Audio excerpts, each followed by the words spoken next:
Bonjour, c'est Oli le Belge. Aujourd'hui, nous allons parler de la superbe ville de Namur. Non, je déconne, on ne va pas parler de la ville de Namur. On va parler de celle qui a niqué le game. La nouvelle CB 750 Hornet. Ouais, ça c'est très injuste.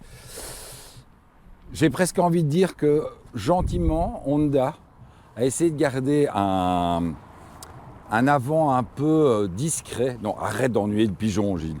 A essayé de garder un avant assez discret sur cette nouvelle Hornet, parce que sinon, je pense que toutes les autres mid-size, les roteurs mid-size peuvent tous rentrer chez eux, puisque on est face à la Hornet qui a le meilleur rapport poids-puissance de la catégorie. Et donc ça, c'est hyper important. Donc c'est une moto légère avec un moteur qui est plutôt puissant pour un bicylindre, avec un calage à 270 degrés. Et c'est vrai que là, ça fait une semaine qu'on est en train de se balader avec cette Hornet. Et difficile, vraiment très difficile de lui trouver le moindre défaut. Alors, ici, on est face à quand même une moto qui est un petit peu optionnée, puisqu'on a le pack sport. Le pack sport, bulle, pontet, donc ça fait un peu tête, épaule, genoux, pieds, mais c'est bulle, pontet, les crash bars, oui, encore ça, oui, ça c'est vrai, les embouts de guidon, les crash bars, et ce qui est très important, de l'autre côté, la selle. Heureusement qu'il y a toujours Gilles qui est là pour me rappeler les trucs, et ce qui est le plus important, évidemment, sur cette Hornet, le shifter. Ce shifter qui est vraiment extrêmement agréable. Alors, celle-ci, on avait oublié une option, Gilles, les repose-pieds. Il y a les repose-pieds. Alors ça, par contre, je suis peut-être un petit peu moins fan parce que c'est quand même, si vous roulez en ballerine, ça peut le faire, mais c'est interdit. Mais sinon, c'est vrai que c'est vraiment des repose-pieds qui sont plutôt petits. Alors, ce qui est très important, c'est comme d'habitude. Dans la vie, lorsque on a un souci avec un truc technique, que faire? Deux solutions. Ou on lit le mode d'emploi, ou alors on a la chance de rouler avec Gilles, qui lui est le champion du monde pour expliquer les choses. Donc je trouvais au départ que le shifter est un petit peu dur, il y avait des gros points morts. Alors d'une part, première chose, la moto avait 500 bornes, donc la boîte n'avait pas encore été vraiment rodée, et donc le shifter était assez brusque. Ce qui est normal pour une boîte qui a moins de 1000 km. Il faut savoir que dans beaucoup de marques, par exemple chez Kawasaki, les shifters ne sont déclenchés qu'à partir de 1000 km. Chez BM aussi, c'est la même chose. Avant que vous fassiez l'entretien des 1000, vous ne pouvez pas vous servir du shifter. Pourquoi? Parce que le shifter, quand même, la boîte apprécie moyennement le shifter quand elle est en rodage. Donc, mais il y a la possibilité, et c'est ça que évidemment je n'avais pas capté au départ, il y a la possibilité de paramétrer le shifter directement dans le menu. Donc on va à droite, comme Gilles me l'a bien expliqué, j'ai tout bien expliqué. On va sur Quick Shifter et là vous allez pouvoir le mettre en souple, en moyen, en dur ou le désactiver. Et donc clairement, moi au départ il était en moyen et je le trouvais assez peu réactif. Et là maintenant, il est juste parfait. Il passe vraiment super. Et donc, comme quoi, de temps en temps, il faut quand même lire un petit peu le mode d'emploi. Ou avoir Gilles. Mais tout le monde ne veut pas rouler avec Gilles. Gilles ne peut pas se démultiplier. Sinon, pour le reste, clairement,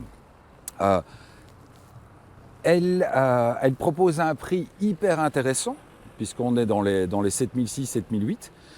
Donc c'est vraiment une moto qui est proposée à un prix super intéressant. Et c'est vrai que lorsqu'on roule avec, le moteur est hyper expressif. C'est vraiment un bicylindre qui est quasiment cette sensation d'un 4 cylindres. C'est-à-dire c'est vraiment un moteur qui est monté dans les tours. Donc évidemment tous les différents modes. Ce sont des choses que l'on n'a pas l'habitude de retrouver sur ce type de véhicule.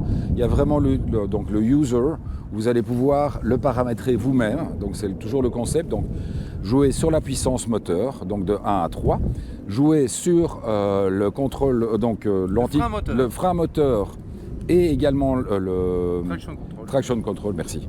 Donc l'anti-wheeling aussi, traction control et anti-wheeling. Et donc vous allez pouvoir vraiment paramétrer la bécane comme vous le souhaitez.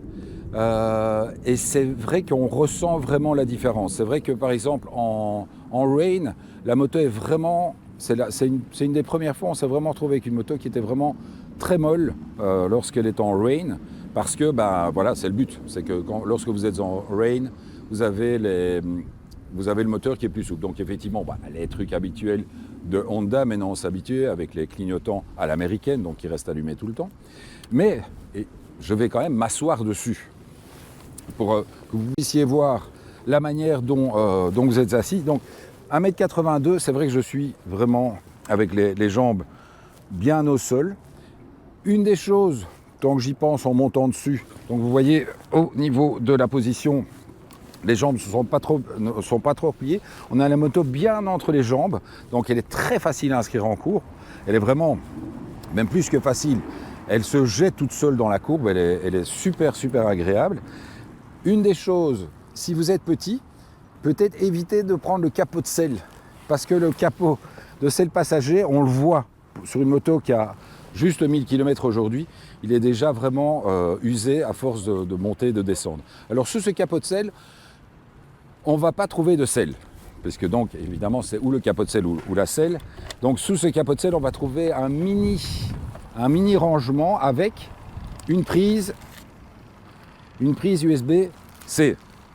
Donc la prise USB-C, bon, donc ici on n'a pas vraiment, c'est pas énorme, hein. Il y a la trousse à outils, il y a le mode d'emploi, vous n'êtes pas obligé de garder tout le temps, mais c'est toujours mieux de l'avoir. Mais à part ça, on ne va pas pouvoir y ranger grand chose. Il faut juste savoir qu'on a la possibilité d'avoir cette prise USB sous la selle, c'est quand même plutôt agréable. Donc pour le reste ici, il n'y a vraiment pas grand chose à pouvoir ranger. Peut-être un petit U, un mini U. Non, je rigole. Alors, moi, sur la mienne, tu peux ranger en fait le manuel d'emploi ici. Ah, en fait, tu vois, il y a des endroits pour les élastiques. À mon avis, oui, à mon avis, il y a moyen de le mettre aussi. C'est chez Honda, ils se sont dit, on ne va pas lui donner ça. Ou sinon, pour le reste, vraiment, avec cette selle-là, on n'a pas encore eu l'occasion de tester celle d'origine, mais en tout cas, la selle Sport qui est dans le pack est vraiment très confortable. Enfin, très confortable. Elle est confortable pour un roadster, vraiment. Et je dois dire, c'est difficile. On l'a vraiment pris ce week-end. On était chez Kawa samedi. Hier, on était à Bruxelles pour la journée des deux roues, enfin des deux roues et scooters. Et on s'est rendu compte que beaucoup de gens au départ vont passer à côté de cette moto. Bon, c'est vrai qu'il y avait beaucoup de bécanes qui étaient là. Beaucoup de gens passent à côté de la moto. Puis à un moment donné, au moment où ils se rendent compte que c'est la Hornet, ils viennent tous voir. Et ils se disent, waouh, elle est quand même top. Et c'est clair que pour le prix, vous en avez vraiment pour votre argent. Il y avait encore un truc dont je voulais parler. Oui, exactement, Gilles. La sonorité. C'est-à-dire que vraiment, attends, je la passe en neutre. D'origine, cette bécane a une sonorité presque rageuse, comme on pourrait presque dire comme une KTM. Et c'est vrai que ce moteur monte dans les tours, donc il faut savoir que c'est le 1100 de l'Africa et de la NT qui était réalisé à 750 cm3. Et je trouve qu'il est pratiquement plus rageur que dans l'Africa Twin ou que dans la NT. Bon, évidemment, dans les deux cas, on est sur un gros trail et sur une routière. Ici, dans ce petit roadster, effectivement, il profite du poids aussi, puisque la moto est assez légère. Elle rend au moins 30 ou 40 kg, même par rapport à une Africa Twin. Et donc, le moteur est juste super jouissif. Donc, les gars, on va continuer. Vous avez vu déjà le comparé que j'ai fait avec la Z900. Alors, on m'a déjà, avant que je ne sorte la vidéo, dit, mais Oli, il ne faut pas comparer ce qui est incomparable. L'idée, c'était vraiment de comparer le concept de la 900 4 cylindres avec un 750 bicylindres. C'est évident qu'il y a pratiquement 5 000 € de différence, donc ça fait une différence notable. Mais là, c'est parce que c'était la SE.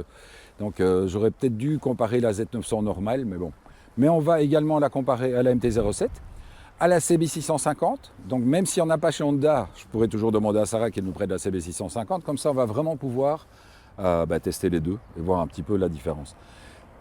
Très bien, très juste. Gilles est toujours là pour me rappeler. Du doigt, mais il fallait alors, le dire. là vraiment. Il y a un gros souci. Là, au niveau des clignots, c'est une des rétros, c'est une catastrophe. C'est parce que j'en vois un qui manœuvre juste à côté de ta moto, donc j'étais inquiet. Mais donc, les rétros sont vraiment. Écoute, viens derrière moi. On va pouvoir le voir. Voilà, donc Gilles est derrière moi et je ne le vois pas. T'es où, Gilles? T'es là? T'es là. Ah, ouais, je t'ai vu. Là, je t'ai trouvé. Mais sinon, c'est clair que les rétros sont vraiment... il faudrait facilement rajouter ça pour voir quelque chose, quoi. Donc, c'est pas dingue. Mais bon, il faut bien trouver... je pense que dans tous les essais qui sont sortis, on est tous un petit peu en train d'essayer de trouver une bonne raison de ne pas dire que c'est le meilleur roadster mid-size du marché. Donc on essaie de trouver vraiment des choses négatives à dire, mais c'est très très compliqué parce qu'elle est vraiment topissime. Bon, allez, on se retrouve pour l'embarquer, les amis. Bien le bonjour de Namur. J'allais dire Oufti, mais c'est pas Namur, c'est pas Oufti. C'est beau quand même la ville de Namur. À tout de suite.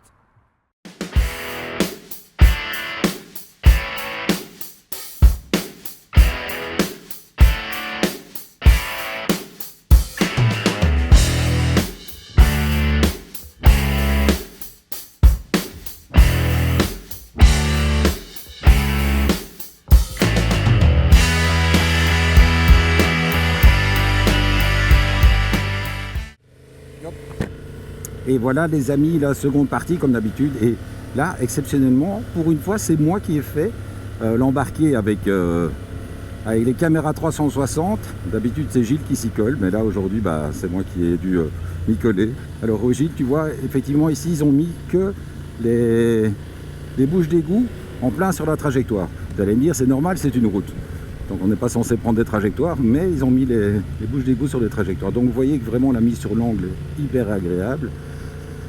On est ici sur une partie, on monte à la citadelle de Namur, hein, pour ceux qui ne connaissent pas.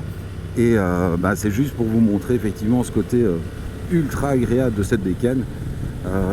Avec juste ce shifter qu'on va plutôt utiliser au-delà des 4000-4500 tours, en tout cas pour l'instant, avec les 1000 km qui est là. C'est vrai qu'il est un petit peu dur, donc les passages de vitesse sont un peu secs. Malgré le fait que je sois en mode user, donc on a vraiment tout testé, on a essayé de voir ce qu'on pouvait faire, mais c'est vrai que évidemment avec Gilles qui donne toujours les détails, c'est vrai qu'un bicylindre va toujours taper un peu plus fort dans le shifter up qu'un 4 cylindres. C'est vrai que moi ce matin on a échangé de bécane, donc j'ai roulé avec la CB 1000R et c'est vrai que le shifter sur la CB est plus agréable, mais évidemment c'est un 4 cylindres, donc ici pour le bicylindre il est vraiment agréable lorsqu'on est un petit peu plus haut dans les tours. Et c'est vrai qu'on roule plutôt sur le couple, il faut encore utiliser cet embrayage qui est hyper agréable. Et comme la boîte est ultra agréable, c'est l'occasion de vraiment de profiter de tout ça. Elle est très bien étagée. Donc comme tout bon roadster, au-delà de 100-120 km/h, vous allez profiter du vent. Malgré le petit saut de vent optionnel, c'est évident qu'un roadster va toujours prendre plus le vent qu'une moto carénée. On en a parlé lors de ces vidéos, comment bien choisir sa moto. Et en tout cas, la première est sortie vendredi, c'était du délire total. On a eu l'occasion aussi ce week-end de rencontrer énormément d'abonnés. Et c'était super sympa, je continue à vous le dire. Et je pense que ça me fait très plaisir parce que vous l'avez vu dans les commentaires sur une de mes vidéos où un des abonnés parlait d'être en famille avec nous. Et ça nous fait vraiment très plaisir parce que vous êtes vraiment notre famille. Vous le savez, on est toujours là pour se faire plaisir. Alors, on va se retrouver très bientôt, puisque cette semaine-ci, demain, je vais aller chercher la Super Météor chez KD Quad, à Faille-les-Manages, donc qui nous prête sa moto de démo, que l'on va roder avant le week-end portes ouvertes. Et puis, on aura l'occasion de vraiment la réessayer une fois qu'il sera rodé pour se faire une idée de cette Royal Enfield qui est vraiment un petit peu aussi une moto qui est très attendue. En tout cas, vous l'attendez vraiment très fort sur la page. Donc on va faire ces tests. Et puis là, demain, on va aller changer cette Hornet pour reprendre le DAC 125. On ne rit pas, puisqu'on va faire un comparé avec la XSR 125. Donc on va se terminer devant la citadelle, hein, Gilles. On ne va pas aller sur le parking qui est interdit. On va aller tout près de la citadelle pour terminer avec ces belles images. Et je te laisse partir. Au revoir Gilles. On peut faire un cut. Voilà, exactement. Oui, c'est vrai que Gilles vient de me rappeler. J'ai oublié de vous dire bisous les michetours avant de partir. Quelle erreur de ma part. Alors je voulais aussi parler de ne pas oublier aussi ce petit clignotant automatique enfin à arrêt automatique, qui est quand même super agréable. Et c'est vrai que Honda nous a vraiment gâté au niveau des accessoires sur cette bécane. Peut-être un des trucs, j'y ai pensé parce qu'aujourd'hui il fait vachement froid. Et on n'a pas, enfin, je n'ai pas vu dans la liste d'options, à mon avis ça va être très, très prochainement disponible, mais des poignées chauffantes ça ferait plaisir. Si, donc ah oui, c'est du plug and play, on en a parlé la dernière fois, c'est juste. Merci de me le rappeler, Gilles. Donc, si, il a tout à fait raison, il y a la possibilité de mettre les poignées chauffantes. Et si vous roulez vraiment toute l'année, comme nous, n'hésitez pas, parce que sur un roadster comme ça, avec tout le vent que vous prenez sur les mains, c'est agréable. Hop, une petite Alpine à 110, très mignonne.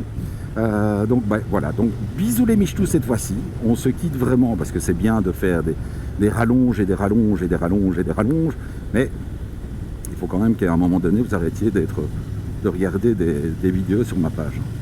Non, je déconne, continuez à regarder les vidéos sur ma page, c'est toujours super agréable. Bon, on va bientôt arriver à ce fameux parking.